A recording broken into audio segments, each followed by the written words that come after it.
Welcome back, everyone, to the Government Contracts podcast series. I'm your host, Craig Smith. Today, I'm joined by my partner, Tracy Howard, and my fellow colleague, Jennifer Retner. And what are we here to talk about? Well, for the past several years, just like high school teachers nationwide, Congress and the executive branch, under both the Trump and Biden administrations, have been expressing national security concerns about TikTok and its parent company ByteDance. Those concerns led to the No TikTok on Government Devices Act, which doesn't have a really good acronym, and that's a shame.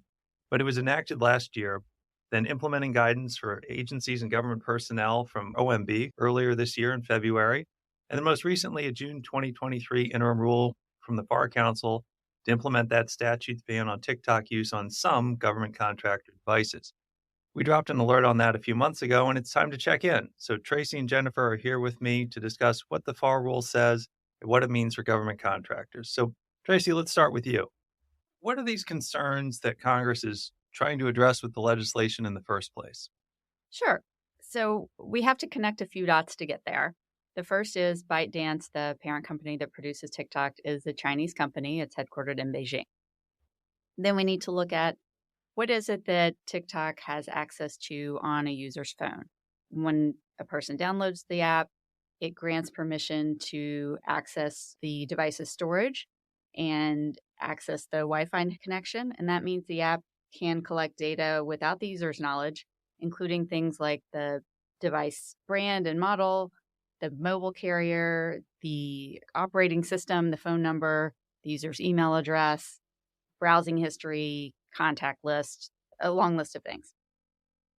Then we have to look at the Chinese government has what's called a national intelligence law, which allows it to compel companies that are within the Chinese government's jurisdiction to provide data to the government whenever it makes those requests. So putting all that together, you can see the concern here from our government is that the Chinese government would get access to this sensitive information on the users of TikTok, which would include government personnel and contractor personnel. The other concern is that the TikTok app could be used to turn on, say, the microphone or the camera on a user's device without their knowledge and turn the device into some sort of surveillance equipment.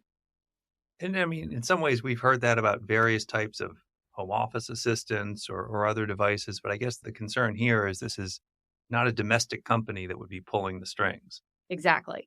And I want to be clear, there's no evidence that the Chinese government has in the past or is currently requiring TikTok to provide this data on its users, but the possibility exists. And so that's the basis for the concerns that have been expressed across the last two administrations and members of Congress. Okay. I was thinking when I was growing up, it was TikTok, you don't stop. But this interim rule takes a different approach. And Jennifer, maybe for those who hadn't had a chance to read our alert yet, what are the high points that someone needs to know about? Sure. So the rule has two aspects. One, the contractor is prohibited from having or using a covered application on any information technology owned or managed by the government, or two, on any information technology used or provided by the contractor under this contract. And here, a covered application means, the TikTok application or any other application made by ByteDance. So this rule prohibits contractors from downloading or accessing TikTok or other ByteDance applications on a device that person uses to perform a government contract. The clause expressly states that the prohibition applies to employees' personal bring-your-own devices that they use to perform the work. So, as you know, most companies often allow their employees to use their personal cell phones or tablets to perform their work. And with these personal devices, they can access the company's network for email, timekeeping, and other administrative functions.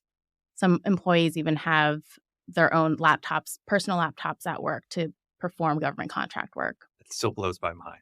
Yes. I just have to say. Well, it saves on costs. Yeah, I guess so. So the prohibition applies to all contracts, and this includes contracts that are at or below the simplified acquisition threshold and contracts for commercial products. This includes procurements for commercially available off-the-shelf or COTS items and commercial services. So it gets pretty granular and pretty far afield when it comes to how far the government's purchasing things. I mean, this is not a cost accounting standard thing or something where it's very focused on a particular swath of the contractor base. Right. The prohibition applies pretty broadly to all types of contracts. In addition to the ones I mentioned, it also applies to purchases that are at or below the micro purchase threshold, which is currently at $10,000. I think that's going to catch some people there. And we said it's an interim rule, so taking effect? Yes, the rule was effective immediately when it was published on June 2nd of 2023. However, as with everything in government contracting, though, this rule is implemented when the government incorporates the FAR clause into specific contracts. So contracting officers have begun including the clause, which is 52.204-27, in solicitations, new contracts, contract modifications, and extensions immediately after the rule was issued. So contractors should start seeing the clause in their contracts soon if they haven't already. Those 52,204 in the mid 20s, that's just the sweet spot of Congress's gifts to contractors over the years. So, another thing to figure out. And my understanding is that people who are over 18 use TikTok. I've heard that. And so, contractors will have people in the workforce who are using the app. And Tracy, what if I'm a contractor, what do I need to be thinking about with this rule? Absolutely. So the rule in the preamble says that the FAR Council doesn't really think this is going to be too onerous for contractors because it expects that they already have technologies in place that allow them to block what they call nefarious websites. And for a lot of companies, I think that that's true. Most larger companies have IT systems in place that allow them to block various websites and downloads for a number of reasons. It may be for security. It may be just for time management because they don't want their employees spending time on certain websites or for a variety of other reasons. And so for companies that have that technology already, they're just going to add TikTok to the list of banned websites and apps, and that'll be pretty simple. The issue comes in with obviously not all contractors have those systems in place. And so they're going to need to come up with some separate policies. And the other thing is those systems may not and probably don't cover the bring your own devices that employees are using also to do their work. And so contractors are trying to figure out what do the policies look like, and they're going to have to issue some written policies and procedures for those devices. Do you think we might see some more people having to do the dual cell phone look? That's obviously one option. And I want to stress that here. The rule is not that contractor employees can never use TikTok in any way, shape, or form. It's specific to devices, and certainly employees are free to use TikTok on any other devices except those that they're using to perform their government contracts. So I understand that some contractors have expressed concerns about employee retention, particularly for younger employees.